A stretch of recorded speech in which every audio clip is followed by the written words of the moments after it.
ناظرین کرام، دہلی کے لال قلعے کے سامنے اسرائیلی ایمبیسی کے بالکل قریب ایک دھماکہ ہوتا ہے۔ وہ دھماکہ کسی دہشت گردی کا شاخسانہ ہے یا کوئی سازش؟ بھارتی میڈیا نے توقع کے عین مطابق بغیر کسی تحقیق کے، بغیر کسی ثبوت کے، چپ کر کے الزام توقع کے عین مطابق پاکستان کے اوپر لگا دیا۔ کیوں؟ اس لیے کہ ان کو بیچنے کے لیے ایک چورن چاہیے، ایک منجن چاہیے، اور وہ ہمیشہ سے ایک ہائپوکریسی کریٹ کرتے ہیں، ایک تناؤ کریٹ کرتے ہیں، اور اسی تناؤ کا فائدہ اٹھا کر وہ ویورشپ حاصل کرتے ہیں۔ بھارتی میڈیا کو در حقیقت گودی میڈیا اسی وجہ سے کہا جاتا ہے۔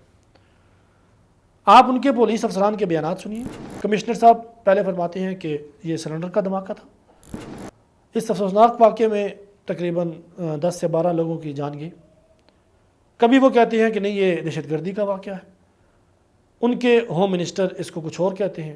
بھارتی وزیر اعظم ایک دوسرے ملک میں جا کے وہاں ارشاد فرماتے ہیں کہ ہم اس حملے کا بھرپور قسم کا انتقام لیں گے۔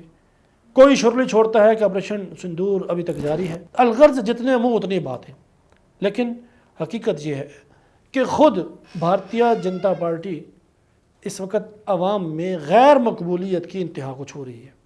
لیکن حقیقت یہ ہے کہ اس وقت بھارت میں حکمران پارٹی تاریخ کے بدترین دور سے گزر رہی ہے۔ پاکستان سے جنگ ہارنے کے بعد ان کے وزیر اعظم، ان کے مکھیہ منتری اپنا منہ چھپائے نہیں پھرتے، ان کو کوئی جگہ راس نہیں آتی۔ ہمارے وزیر اعظم کہاں کے دورے کرتے ہیں؟ امریکہ کے، چائنا کے، سعودی عرب کے، ترکیہ کے، اور بھارتی وزیر اعظم جاتے ہیں مالدیپ، کبھی جاتے ہیں بھوٹان، کبھی جاتے ہیں برازیل، کبھی کون سے چھوٹے ملک میں، کبھی ایسے ملک میں جس کا کبھی آپ نے نام ہی نہیں سنا ہوگا۔ اور جہاں امریکہ کے صدر موجود ہوتے ہیں، اس تقریب میں شرکت سے یہ گریز کرتے ہیں۔ وجہ پاکستان کے ہاتھوں لگایا جانے والا وہ زبردست زخم جس کو ابھی تک بھارتی سرکار چاٹ رہی ہے۔ اس ایک زخم کی وجہ سے، اس ایک عبرتناک شکست کی وجہ سے یہ دوبارہ اپنے پاؤں پہ کھڑے ہونے کا قابل نہیں رہے۔ پھر اس کے اوپر سونے پہ سہاگا جسے کہتے ہیں، وہ یہ کہ امریکہ کے صدر ڈونلڈ ٹرمپ نے بھارت کے اوپر ٹیرف کی پابندی عائد کر دی ہے، اور اس پابندی کا لگنا تھا کہ گویا بھارت کی کمر ٹوٹ گئی۔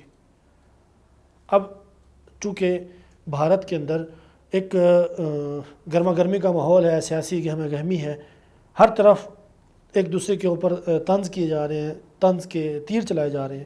اسی دوران ایک دھماکہ ہوتا ہے، اور اسی دھماکے کو بغیر کسی تفتیش اور ثبوت کے وہ پاکستان کے خلاف استعمال کرتے ہیں، تاکہ اسی کو کیش کروا کے کچھ ہمدردی حاصل کی جا سکے۔ لیکن جو بھارت کے سینئر سیاستدان ہیں، جو دفاعی انالسٹ ہیں، دفاعی تجزیہ نگار ہیں، وہ تمام کے تمام اس بات کے اوپر متفق ہے کہ یہ خود بھارت کا ایک جھوٹا فالس فلیگ ہے۔ جس طرح پہلگام حملے کے وقت بھارت نے ایک ڈرامہ رچایا تھا، اور اس ڈرامے کی بیس پر پاکستان کے معصوم بچوں اور خواتین کے اوپر رات کے اندھیرے میں ایک بزدلانہ حملہ کیا تھا، اسی طرح یہ بھی بھارت کی ایک مکروہ چال ہے، جس کا مقصد عوام کے اندر اپنے لیے تھوڑی سی ہمدردی پیدا کرنا، کیونکہ بھارتی حکمران پارٹی اس وقت غیر مقبولیت کی انتہا کو ہے۔ اس لیے آپ بھارتی میڈیا کا مطالعہ کریں، آپ کو معلوم ہوگا کہ جو ان کی حکومتی موقف سے مطابقت رکھنے والے چینلز ہیں، وہ ایک ہی بات کا ڈنڈورا پیٹ رہے ہیں، اور کچھ تو عقل کے اندھوں نے ایک اسکیچ جاری کر دیا جس میں پاکستانی کرکٹر بابر اعظم کی تصویر شامل ہے۔ آپ یقین کیجئے، آپ ان کی عقل پر ماتم کرنے کو آپ کا جی چاہے گا۔ آپ وہ تصویر دیکھیں گے کہ صرف اس کو گلاسز لگا دی گئی ہیں، اور بالکل بابر اعظم کی وہ شکل ہے۔ پہلگام حملے کے وقت بھی بدقسمتی سے ایسا ہی کیا گیا تھا۔ ہمارے ایکس کرکٹر ہیں عثمان شینواری، ان کی تصویر کو تھوڑا بہت ایڈٹ کر کے وہ ایک اسکیچ بنا کے انہوں نے جاری کر دیا۔ اب مسئلہ یہ ہے کہ ان کے پاس بیچنے کو کچھ ہے نہیں، عوام کے پاس عوام کی عدالت میں جانے کو کچھ ہے نہیں، لہذا بار بار پاکستان مخالف ایجنڈا بیچ کر، پاکستان مخالف ایجنڈے کو چلا کر وہ اسی چیز کو تقویت دے رہے ہیں کہ حکومت نہایت مضبوط ستونوں پر کھڑی ہے، جبکہ حقیقت یہ ہے کہ حکومت ڈاواڈول ہے۔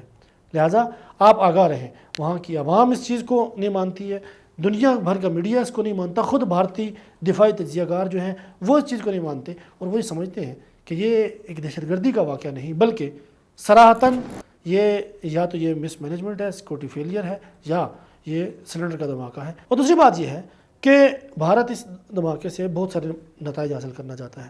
اسرائیلی ایمبیسی کے قریب، ریڈ فورٹ یعنی لال قلعے کے قریب اس طرح کا ایک فالس فلیگ کروا کے وہ پاکستان کے اوپر دوبارہ سے چڑھائی کا ارادہ رکھتا ہے، لیکن یہ یاد رکھنا چاہیے بھارت کو، بھارتی تجزیہ کاروں کو، کہ پاکستان نے اب تک جواب کا حق محفوظ پہلے بھی رکھا تھا، اب بھی رکھے گا اگر بھارت کی طرف سے کسی بھی قسم کا کوئی مس ایڈونچر ہوا۔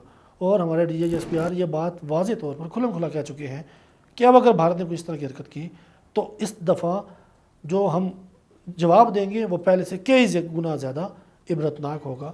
ہم بھارت کے تجارتی مراکز کو، تجارتی ہب کو، بنگلورو کو نشانہ بنائیں گے، اور جو باقی بھارت کے بڑے تجارتی مراکز ہیں ان کو نشانہ بنائیں گے۔